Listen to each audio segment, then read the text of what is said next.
Hi, everyone. Welcome to the Becoming Anchored podcast. My name is Laura Deneen. We have an amazing episode planned for you all. Our other co-host, Lauren Jackson, is not available today, but she is here with us in spirit. So we have the lovely April Snow on this show today, and I couldn't be more excited to welcome her to this platform. And she is just really a wealth of wisdom. And I'm really excited for you all to learn from her and to hear her amazing insights. If you're new to this platform, we really are just about two things. So Lauren and I love to share in our humanity with you all. So we go through hard things, we go through pain and suffering, and we talk about those on this podcast. We also talk about the things that bring us joy, and we have the amazing gift of sitting with clients on a daily basis. We truly cherish the work that we do and can't imagine doing anything else. And so we love to talk about our role as therapists. And so, real quick disclaimer, if you are listening and you might find yourself in a place where you are wanting therapy, please feel free to reach out to us. If you are in the state of Tennessee, and April will also share a little bit more about how you can find her in the second half of the show. But yeah, if you are looking for therapy, we really encourage you to reach out to someone local to you if you're not either in Tennessee or California, where April is located.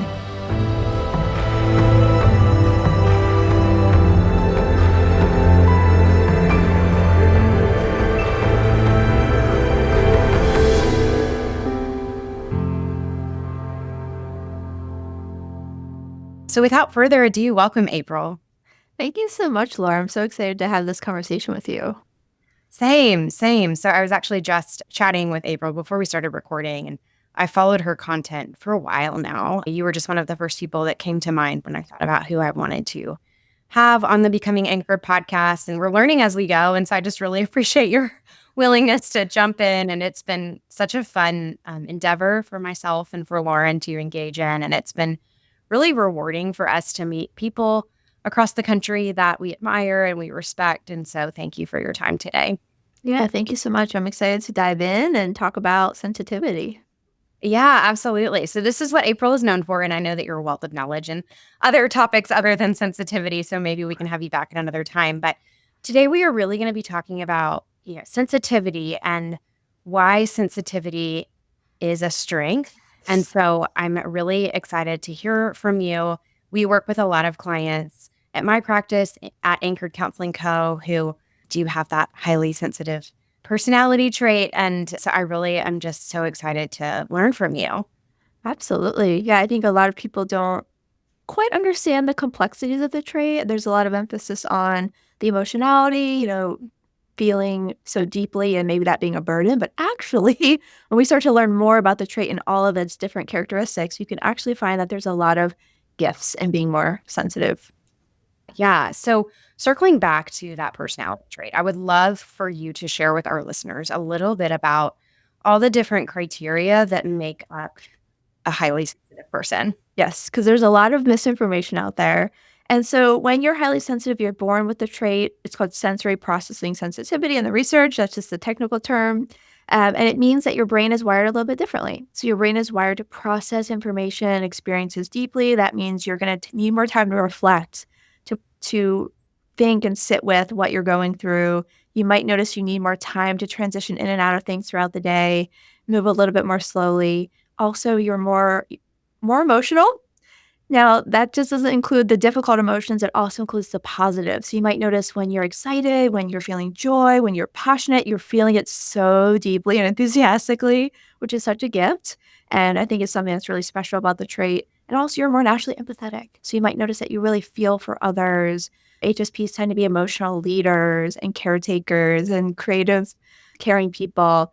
And then when you're more perceptive and emotional, it means you also get more overstimulated, right? Noticing all those little details and taking so much in. So really is finding that balance of kind of working with your unique needs and characteristics of sensitivity so you can uncover the best parts of it, which I think those parts often get missed or misunderstood or kind of brushed under the rug. But that's a big part of the trait, is being perceptive, intuitive, empathetic, creative. There's just a lot of wonderful parts about being sensitive. But really, it boils down to your brain is wired a little bit differently. So it's an innate trait you're born with, that 30% of people are born with. Wow, 30%. Okay. I wasn't 30%, yeah. There's new Yeah. figures out recently. It used to be 15 to 20, but now we're seeing that it follows kind of the natural curve of any temperament or personality trait. So about a third of people are born highly sensitive. So it's not trauma based, although trauma obviously increases sensitivity in general. But when we're talking about the trait itself, it's something you're born with because there's advantages to being more perceptive and noticing and caring deeply. We need those people in our lives. Yeah, absolutely. I'm curious, like, in your experience as a clinician, and I'm sure that you teach other clinicians, how to work with this trait, but what is your experience in terms of clients specifically, or even the general public misunderstanding the HSP trait and sensitivity as a whole? Well, sure, because when we think, okay, if we just take the word sensitive in general, there's a lot of misperceptions about that. We just think, oh, that's someone who can't handle their emotions, right? Who's kind of feeling so deeply and their emotions are controlling them and they're not able to calm or soothe themselves. They're very reactive, which is another term used in the research, reactivity. But we don't realize that the main part of sensitivity is that depth of processing, that really thinking, feeling, reflecting deeply, noticing all the little details. That's the main part of the trait. Lots of different people can be emotionally sensitive. Folks who've experienced trauma or folks on the spectrum, folks who have ADHD, any type of neurodivergent folks, or just being a human. We have sensitivity, right? So we lump sensitivity in with high sensitivity. So it's different. Being hypersensitive is different from being highly sensitive. So I think there's some problems with the terminology, unfortunately, because seems very generalized and we don't really quite understand the complexity of it. So yeah, lots of misperceptions and confusion. Yeah, and I think a lot of times what we see in my practice, a couple different presentations, right? Number one, people have experienced judgment or trauma or shame from both others, and then they've maybe internalized that towards themselves, right? Like Absolutely. the common phrase, and I'm sure I can only imagine how many times you've heard this. But it's like, oh, you're so sensitive. And that Yes. is seen as a bad thing, as something that we need to change or fix. And that's a problem, It's a huge right? problem. Because every highly sensitive person, I think, in the world has heard, you're too sensitive. You're too much of this. You're not enough of that. And we internalize those messages that we get from our parents, from our teachers, from our peers. And we forget that, oh, actually, this sensitivity is helping me and you. You really enjoy when I'm noticing when you're going through a hard time and I anticipate what you need before you say it, or I notice a problem before it happens and I have that strong intuition and I put details together and have really great ideas. We forget that that also is a part of sensitivity and we throw that out. And instead, we kind of demonize or criticize emotion in general. And when you're more sensitive, you feel your emotions more deeply. And I've even had people in past times in my life criticize me for being too excited about things.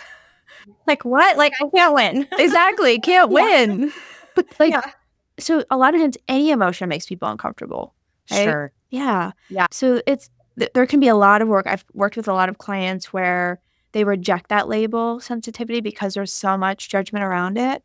And we have to work on looking at the whole picture, accepting ourselves fully, and reframing sensitivity from a burden to a gift or to a strength, at least.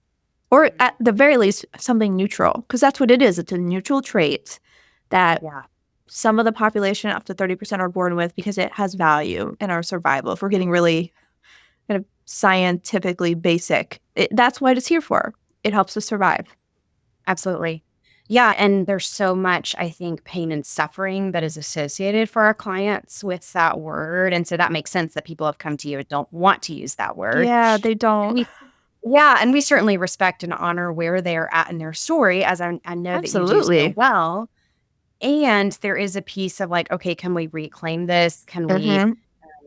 maybe have a deeper understanding around the strengths of being highly sensitive and naming that as a strength, I think, for the client and doing some of that, maybe even trauma work or reparative work around how that term has been used against them. Yes, Yeah, absolutely. Because when you're sensitive, okay, we can pull apart sensitivity and trauma. They're different. However, sure. they often overlap. And when you're more sensitive, you're more impacted by any type of trauma or even misattunements, going through stress. We're feeling all of those things at a more intense level. So definitely trauma work is often part of the healing process for HSPs. And then getting to the core of what is me before the trauma happened or before the judgments happened. Who am I at my baseline of sensitivity? Is really important to tease that apart. It's difficult work, but it's really necessary because sensitivity isn't going away, which is often really hard for people to hear. They want to change it. They want to be less sensitive. I think it's not about being less sensitive. It's more about being kind of more in tune with the complexity of your sensitivity and realizing, I can learn how to manage my emotions. I can learn to soothe my nervous system. I can learn to appreciate my sensitivity, and it really changes your internal experience and your relationship with your sensitivity. Yeah. And we talk a lot about hope on this podcast. Yes. And I think that that's really hopeful that we have the ability to work with that trait instead of the suffering that oftentimes shows up in our offices where there is that internal conflict of, I don't like this part of me, or I'm sure even clients tell you like, hey, April, help me make this go away. Exactly. All the time. Yeah, exactly. And so it's like, okay, how can we learn to work with this instead of against it? Yes. Yeah. And just to speak super personally as well, I identify as an HSP. I took the official test, I want to say maybe 5 or 6 years ago now. I knew, once I'd done my own therapy, I'd used the term sensitive, and I wasn't using that as a judgment towards myself, right? I just knew that about myself. But then I actually found out about the HSP personality trait and temperament and all the things that make an HSP. And I was like, oh my gosh, this is me. Yeah. And then I read a book on it, and then I had my husband read the book on it. This is you. And it felt so validating to me to have an entire framework for better understanding myself. And it also enriched my work as a clinician to be able to identify it in clients and support them towards healing some of the way that they felt towards themselves around being an HSP. Yeah, having that framework, it does give hope. Because when you realize, this is a temperament trait, this is part of my personality, this is something innate in me that I can't change, but also I don't have to change. It's more about working with than working against yourself. And it can, I think that we see that with a lot of different things, whether you get a diagnosis or you understand a part of your, I'm introverted or I'm extroverted or I'm high sensation seeking. Just having that those guardrails can be really helpful in learning about yourself. Like, this is different than I thought it was. It's not this burden I have to carry around. It's something I can work with and maybe even lean into and use to my advantage. Because something I do want to name is we often feel like things are more difficult for us as sensitive people, which is true. I don't want to invalidate that. That is absolutely true. We're more impacted. However, because of something called differential susceptibility, which has been shown in the research, we're actually more positively impacted as well, more than non-HSPs, which I almost don't like to say too loud because it feels like this. Sure. But if you go to therapy, if you have a good support system in your life, if you take care of yourself, meditate, exercise, go into nature, have a pet that you love, kids that you love, these are all positive supports that are actually going to impact you more than other people, which is incredible. Absolutely. Yeah, my husband's not an HSP, and just to tag along with this story, I know that we just met, and just sharing a little bit more about my story, I think he would resonate with this conversation too, because he has gotten more in touch with me. He's married to a therapist, and so he's done more of his own work over the years, but he tends to feel things. If you're watching this on YouTube, I'm using my hands, but it's kind of like a small up and a small down, and he doesn't feel as deeply as I do, whether that is joy or sadness or hurt or pain. And so it has been really interesting just even seeing that in our marriage. One is not good or bad, but I think as a society, we tend to try to get through our emotional state quickly or dismiss. And so HSPs oftentimes I think can feel lost in society, or their experience is the lesser than experience. Absolutely. We do have a much wider window of emotional experience. Yeah. And it's true. I mean, yes, it's harder to go down, but when you go up, little things are just so almost euphoric at times. Absolutely. It's like when I'm cuddling my dog, Louie, I have a little Cavalier King Charles Spaniel, and he's just the sweetest little muffin. And he brings me so much joy. And same with my daughter. And it's not that my husband doesn't love both of them. Oh, But sure. I think it's a little bit of a different experience. And celebrating that in myself has been so freeing. Yes, and letting yourself feel that. I think a lot of times there's pressure in both directions to contain your emotions, keep them small, go through them quickly, show up like everyone else. However, we're feeling deeply, and also because our brains are wired to process information at length, we need more time with those emotions. We're wired to make meaning of whatever we're going through. And so we can't just wrap it up quickly. We need space to linger in those feelings, and just letting ourselves have that space is so important. So we're not kind of carrying them with us. As we know, those emotions then start to come out in other ways, either somatically or through illness or in other, more intense emotions like anger. Just giving yourself time to be with your emotions is so important, even if I don't need it. Absolutely. And I think just to even speak to that, in my practice, we work a lot with anxiety, panic, OCD, eating disorder. And so I do think there is this piece if we grow up in a home that maybe didn't teach us how to name an emotion, much less like process through that emotion in a healthy way, then when we go through our formative years and even adulthood, we can start to develop these ways of coping that maybe are not super healthy or don't actually serve us, right? And then underneath that, we find like, oh, maybe you are an HSP and we need to work on tolerating your emotional experiences that you have. I see so many HSP clients, whether currently or in the past, have struggled with eating disorders, OCD, panic attacks, just kind of those manifestations of unprocessed emotions or feeling dysregulated, and they need somewhere to go. And any way we can get control, we will reach for. But yeah, a lot of times those folks are HSPs. Yeah, it's really interesting. Yeah, and I don't know what the connection is there or if there's even research on it. But, once I have the rapport with the client and they may not see me because of their sensitivity, but if I do think that they might be an HSP, I will have them take an assessment and we'll certainly like dialogue about it in our next session. But it is really interesting because I agree with you. A lot of those folks are HSP and maybe don't know that Mhm. that is a thing. Right. And that's often the missing puzzle piece. I've had so many clients come to me after years of doing CBT therapy, which can be helpful, or just focusing on the symptom when we don't have that foundational piece. We're not changing lifestyle, mindset, doing nervous system regulation at a deep level. And then that can be the piece that starts to move it when you bring that in. Sometimes clients get to a point and they get stuck when they're doing other types of treatment that don't consider their sensitivity. Yeah, no, I fully agree with you. And as you know, no two humans are the same, right? Exactly. And so it's like we need to honor whatever is in front of us. And maybe some CBT works and then some somatic Exactly. work Right. works.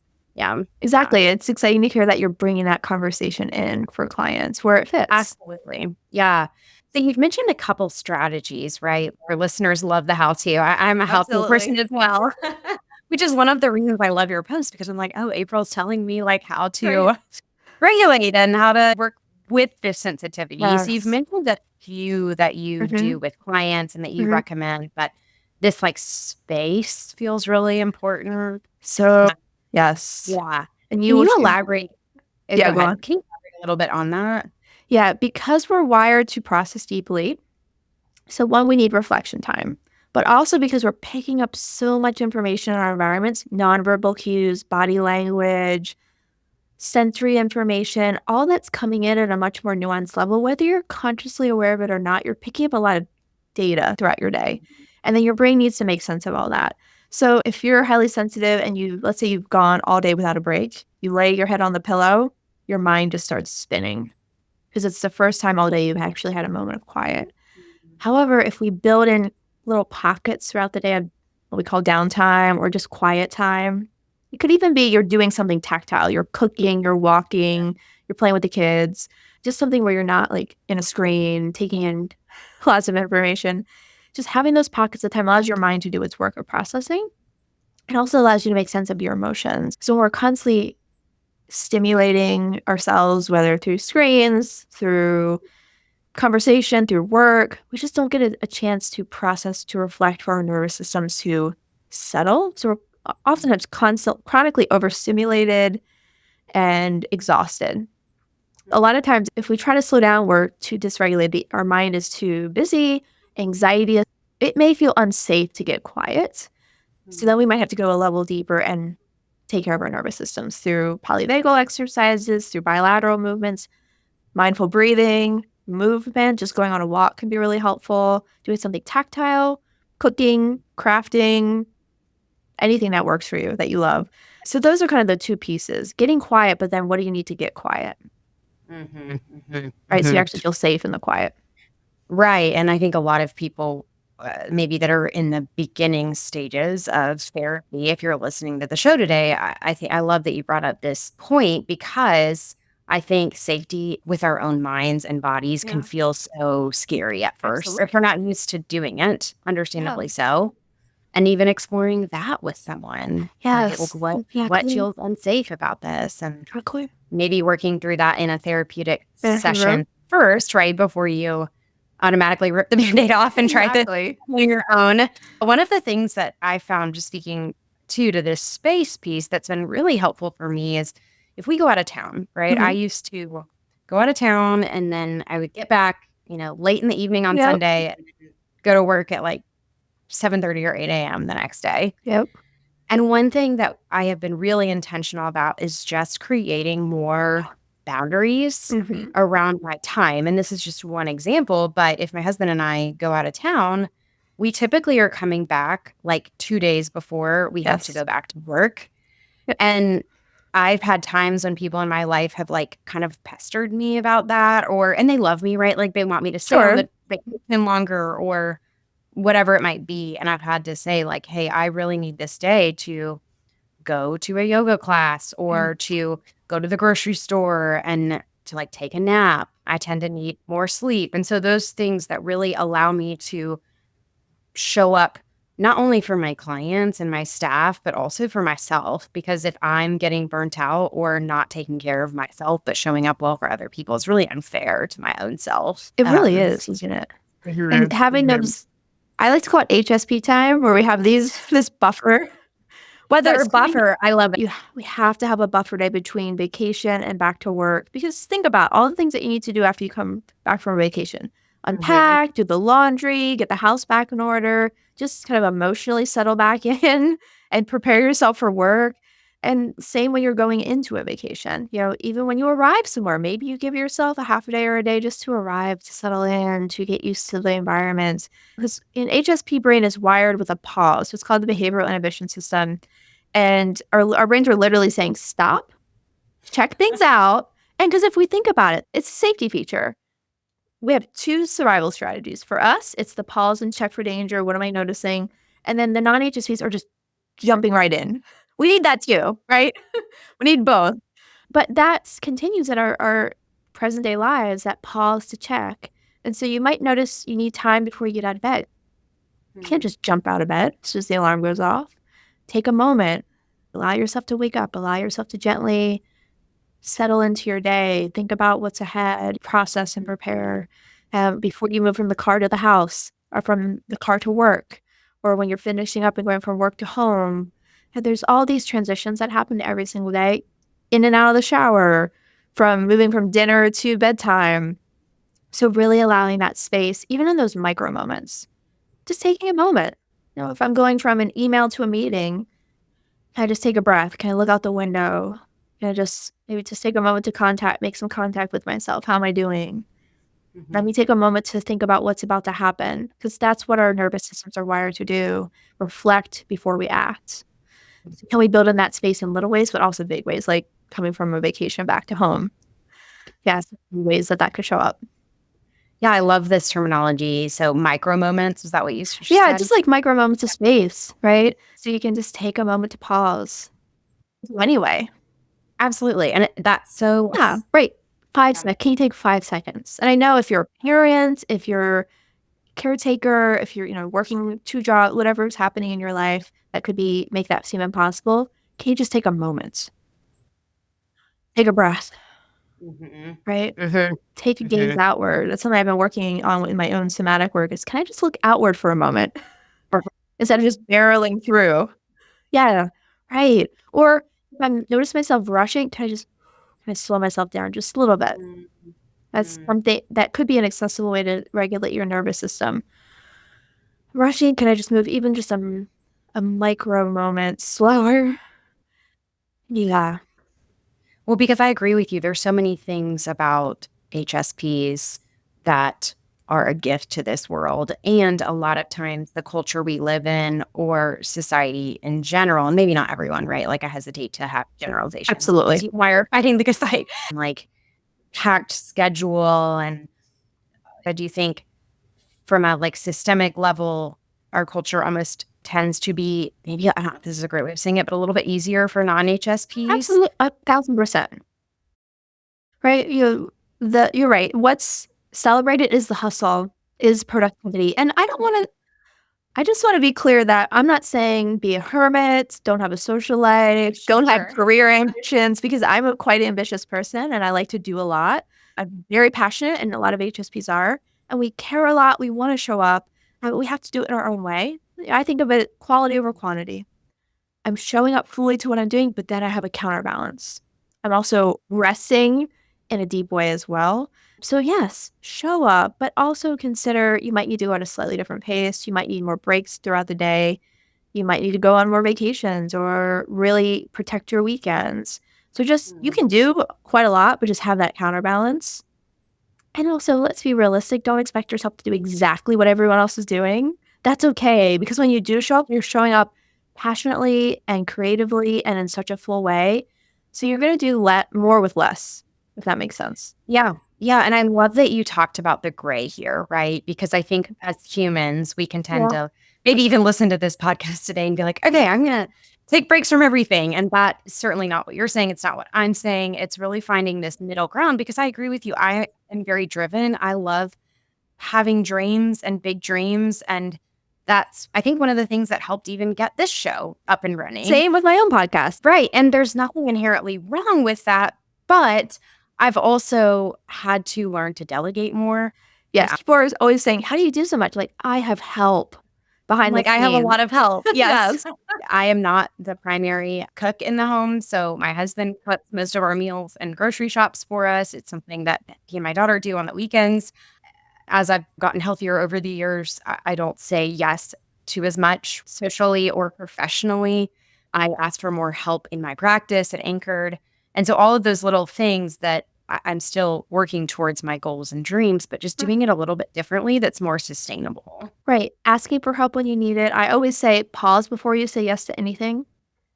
Take a moment, because that's our initial reaction is, yes, I want to show up. I want to take care of you. I want to make you happy, whoever you're interacting with, because we were so empathetic. But just take a pause, be more selective, show up, but maybe you show up once a month to the family gathering instead of every week. Or maybe you go out with your friends when they're doing a quiet, kind of depthful dinner versus going out to a party. So really being selective around how you show up and making sure that it's in a way that is supportive for you and that values connection and is aligned with your values, right? You don't have to say yes to everything. You can be selective and still feel like you're showing up in your life and making connections and pursuing your goals. Yeah. That's about Yeah. I love that gray area, right? The in between. Yeah. Yeah. Exactly. And I think historically, I'm the first to say, and I think a lot of my clients would agree with this, but we can tend to be yes people as HSPs because we want to experience that joy and the breadth of that joy. And we learn from maybe the things that don't work as well for us. And so I think that has really been helpful for me too, both for personally and professionally, is like permission to kind of continually reevaluate what is my capacity in this season of life. Where are my responsibilities? I cannot take on as much. I have a little almost 2-year-old girl and she yells and I tend to get overstimulated. She brings me so much joy and I want to be present with her versus like committing myself personally or professionally.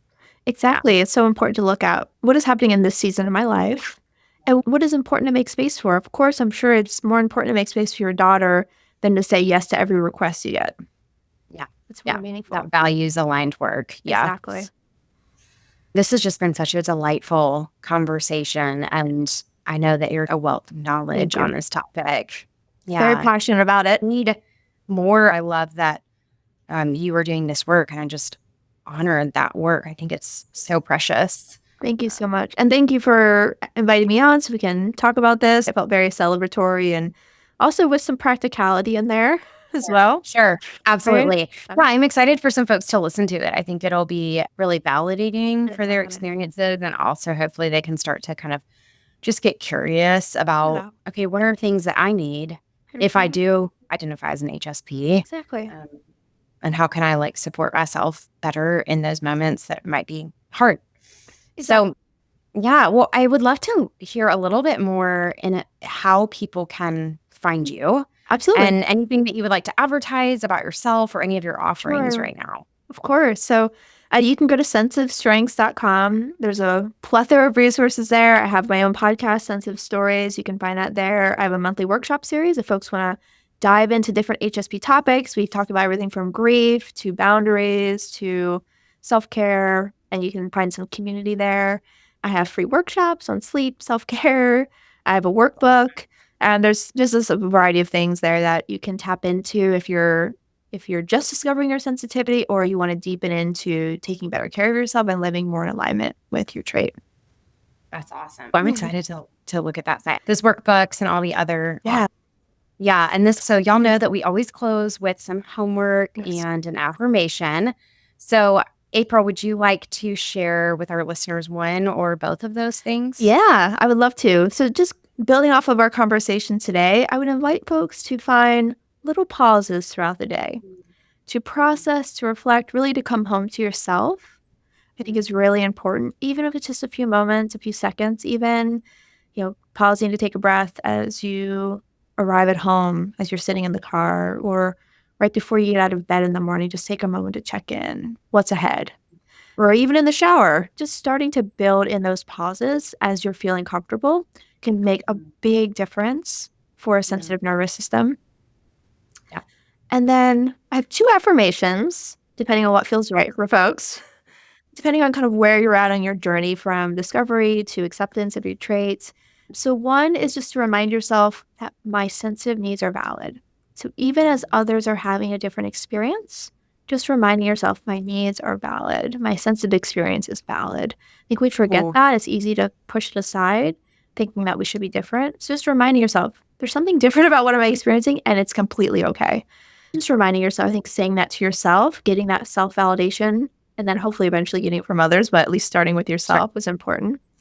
And then the other, if you're ready for it, is that my sensitivity is a gift. My sensitivity is a gift that benefits me and others.